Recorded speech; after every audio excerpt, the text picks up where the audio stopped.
Super Series Premier, turnamen bulu tangkis paling di tanah air, siap memanjakan para penggemar badminton di bumi pertiwi, khususnya di ibu kota.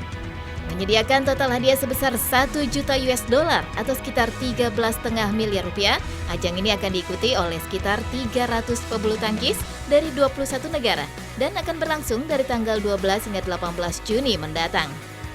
Tidak seperti tradisi sebelumnya yang selalu digelar di Istora Senayan, tahun ini turnamen yang disponsori oleh Bank Sentral Asia dan didukung oleh Jarum Foundation akan dihelat di Plenary Hall Jakarta Convention Center Senayan.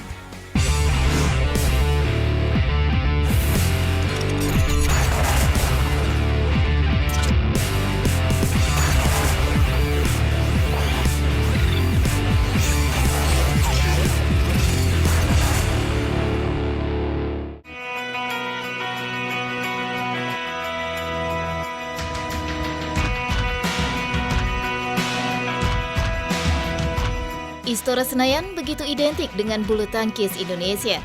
Gedung olahraga yang diresmikan pada 24 Agustus 1962 ini menjadi saksi kehebatan para pebulu tangkis Indonesia dari masa ke masa.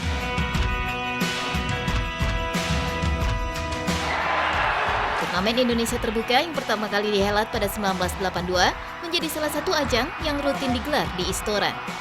Nyaris setiap tahun pemain Indonesia benar-benar berjaya di rumah sendiri. Bahkan pada gelaran tahun 2001, Indonesia menyapu bersih 5 gelar yang diperebutkan.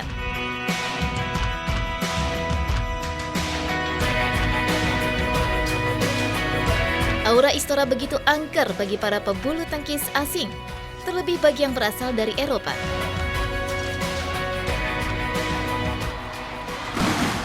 Selain cuaca panas Istora, gemuruh sorak-sorai penonton yang tak pernah henti sanggup membuyarkan konsentrasi sekaligus merontokkan nyali. Apalagi jika yang dihadapi adalah wakil merah putih.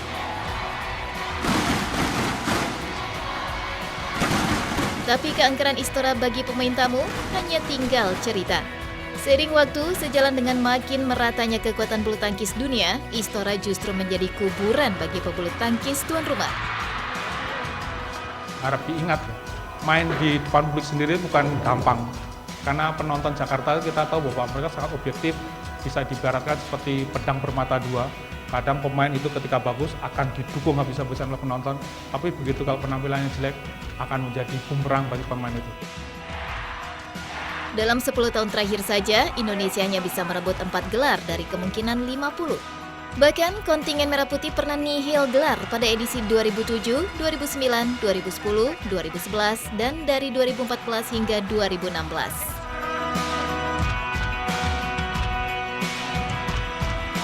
Terakhir kali Indonesia mendapat titel juara pada gelaran tahun 2013 atau 4 tahun lalu lewat ganda putra Muhammad Ahsan, Hendra Setiawan.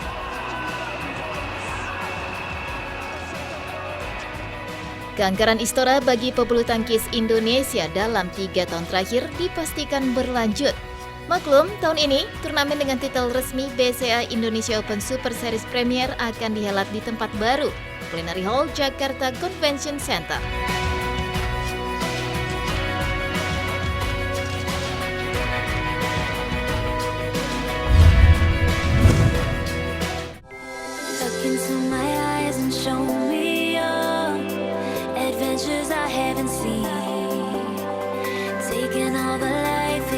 Ya, untuk kali pertama sejak 2007, kejuaraan bulu tangkis prestisius Indonesia Open tidak digelar di Istora Senayan.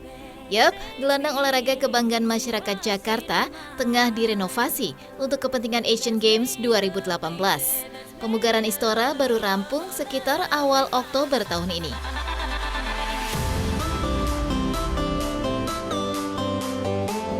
Sebagai gantinya, panitia pelaksana mempersiapkan venue baru di Plenary Hall Jakarta Convention Center Senayan. Pemilihan tempat anyar ini sudah melalui persetujuan Federasi Bulu Tangkis Dunia atau BWF dan juga pihak sponsor.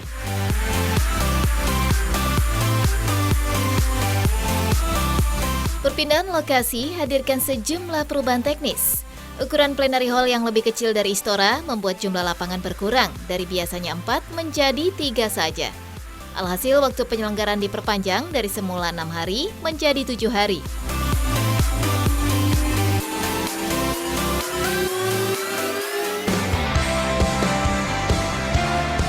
Efek domino venue anyar tak berhenti sampai di situ. Kapasitas penonton pun melorot drastis, hampir setengahnya. Hall Plenary JCC hanya mampu menampung sekitar 3.000 penonton, terpaut jauh dibanding kapasitas Istora Senayan yang mencapai 6.000 kursi. Imbasnya, harga tiket ikut melonjak. Tiket BCA Indonesia Open tahun ini hanya dibagi ke dalam 3 kategori, VVIP, VIP A, serta VIP B.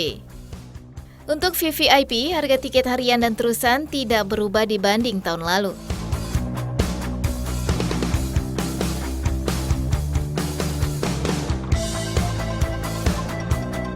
Sementara untuk kategori VIP A melonjak 30 hingga 50% tergantung dari babak pertandingan.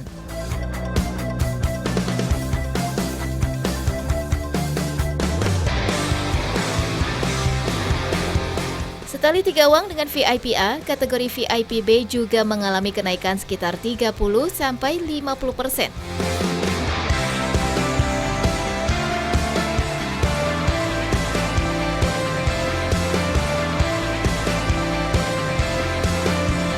Dari kapasitas 3.000 kursi, panitia hanya menjual sekitar 2.800 lembar tiket dengan alokasi 75% online dan 25% offline. Kenaikan harga nyatanya tidak meredupkan animo masyarakat, terbukti dari tiket online yang sudah terjual habis. JCC itu lebih eksklusif dan kita yakin JCC tidak akan bocor. Ya. Itu plusnya. Jadi kebetulan setting untuk audiensnya juga sudah sangat baik. Kursinya kursi pakai individual ya dan pakai jok. Jadi memang representatif lah untuk itu. Ya, saya kira yang pertama mereka bisa menonton dengan nyaman ya, dengan nyaman dan aman. Kemudian juga dari sisi sudut pandang mereka juga bisa menikmati pertandingan itu dengan sudut yang lebih baik ya. Satu sisi itu memang kebetulan ya memang itu ada harganya ya. Jadi dari sisi kenyamanan tadi ada AC, kemudian dari sisi kursi, kemudian tampilan di lapangannya pasti membuat mereka akan lebih betah untuk duduk di kursinya masing-masing. Perhelatan Indonesia Open tahun ini juga bertepatan dengan bulan puasa. Untuk itu pihak panitia akan menyiapkan takjil untuk penonton muslim. Bagi yang kehabisan tiket, jangan berkecil hati, karena bakal disediakan layar lebar di luar plenary hall. So, mari kita semarakan gelaran BCA Indonesia Open Super Series Premier 2017. Tempat baru, asa baru, dan semoga membawa peruntungan baru bagi pebulu tangkis tanah air yang sudah lama tidak berjaya di rumah sendiri.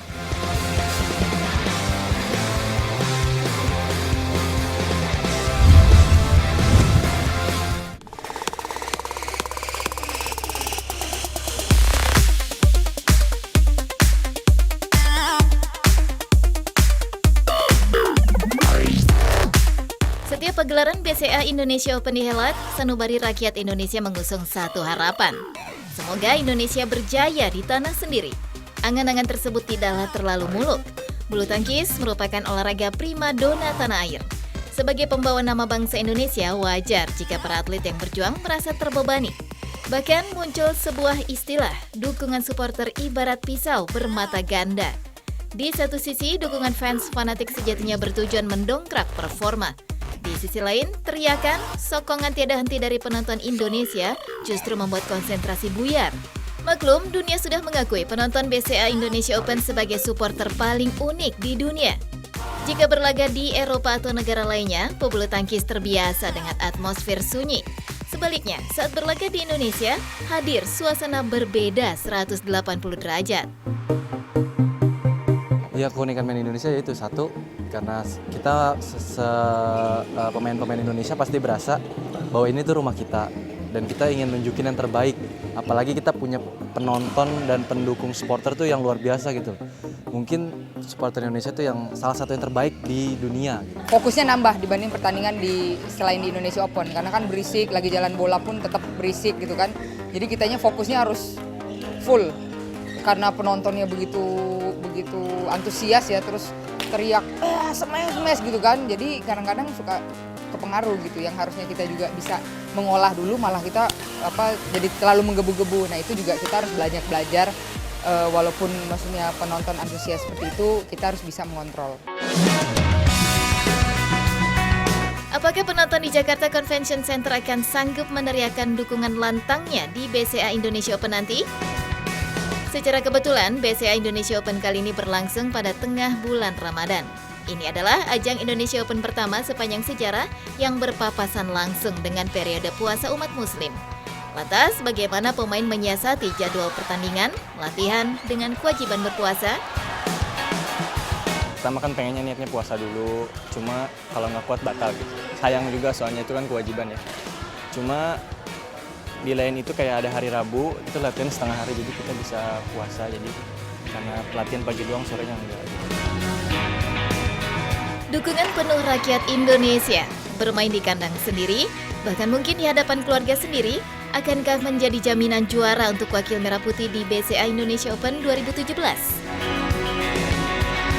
Jika tolok ukurnya ranking dunia, tidak banyak pebulu tangkis Indonesia yang meramaikan daftar 10 besar. Di nomor tunggal putra, Indonesia menempatkan Anthony Sinisuka Ginting di daftar tertinggi yang bercokol di ranking 21 dunia. Pebulu tangkis muda ini tengah naik daun. Anthony bersama Jonathan Christie dan Ihsan Maulana Mustafa menjadi tumpuan tunggal putra Indonesia. Namun ada hal yang mengganjal Anthony. Jika lolos ke fase 16 besar, pemain berusia 20 tahun ini akan langsung bersuara ranking 1 dunia di Chongwei. Sekadar catatan, Anthony Sinisuka Ginting belum pernah berhadapan dengan jagoan asal Malaysia tersebut. Ya sebelum drawing terbentuk pengen semifinal atau bisa final sih. Cuma kan kemarin habis lihat drawingnya juga babak kedua udah misalnya menang babak pertama, babak kedua saya udah ketemu di Chongwei. Ya emang bukan lawan yang mudah juga, cuman ya kalau bisa sih ya match-match berikutnya lah baru ketemu kan. Dari segi poin buat naikin ranking kan kalau bisa lolos terus lebih banyak juga. Cuman ini kalau misalnya bisa menang babak pertama, babak keduanya ketemu di Chongwei. Pindah ke nomor ganda campuran. Asa tertinggi berada di pundak Tontowi Ahmad Liliana Natsir yang berlabel peraih medali emas Olimpiade Rio 2016. Sempat menikmati ranking 1 dunia, Owi Butet harus rela merosot ke posisi 8, satu tingkat di bawah juniornya, Praven Jordan Debbie Susanto. Kemerosotan Owi Butet bukan lantaran penurunan performa. Liliana Natsir diganggu cedera lutut yang membuat pasangan ini harus absen berkali-kali. Ketidakikutsertaan Owi Butet di berbagai event membuat ganda campuran Tiongkok Zheng Siwei, Chen Qingchen, serta Lukai Huang Yaqiong duduk nyaman di ranking 1 dan 2 dunia. BCA Indonesia Open 2017 menjadi ajang comeback Owi Butet setelah terakhir kali turun pada April 2017 di ajang Singapore Open.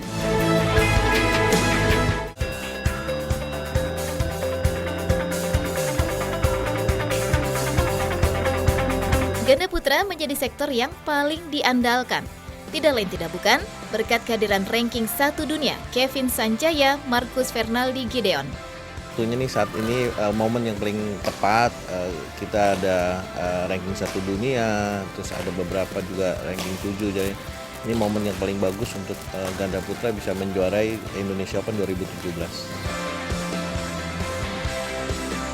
Ya, Kevin Marcus atau yang dijuluki The Minions oleh media asing layak dibebani target menjadi juara BCA Indonesia Open 2017.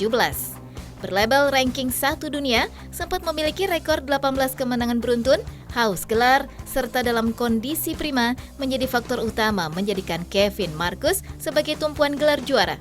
PBSI pun tidak muluk-muluk dan hanya mengandalkan 1 gelar juara pada hajatan BCA Indonesia Open 2017 ini lewat duet maut Kevin Marcus. Ranking 2 dunia asal Denmark, Mathias Bo, Karsten Mogensen bisa menjadi mimpi buruk untuk The Minions. Dalam 2 pertemuan terakhir di Singapura Terbuka dan Sudirman Cup, Kevin Marcus dipaksa menyerah dari Bo Mogensen. Bo Mogensen ini pemain senior ya, jadi mereka sudah matang dan angkatan mereka semua menurut saya udah nggak main lagi, tinggal mereka aja nih angkatan Bo Mogensen ya. Jadi kelebihan mereka ini ketenangan mereka, walaupun set pertama sudah kalah, sudah ketinggalan, mental mereka ini cukup bagus. Jadi memang kita harus hati-hati, harus benar-benar ekstra lah mempelajari untuk menghadapi Bo Mogensen ini. Semoga dengan latihan keras plus daya juang pantang menyerah di atas arena, Kevin Marcus sanggup melepas dahaga kerinduan tanah air akan gelar juara di BCA Indonesia Open. Ingin mengenal sosok Kevin Sanjaya dan Marcus Fernaldi Gideon lebih dalam? Jangan beranjak dulu, usai pariwara berikut ini, The Interview bersama Kevin dan Marcus akan hadir untuk Anda.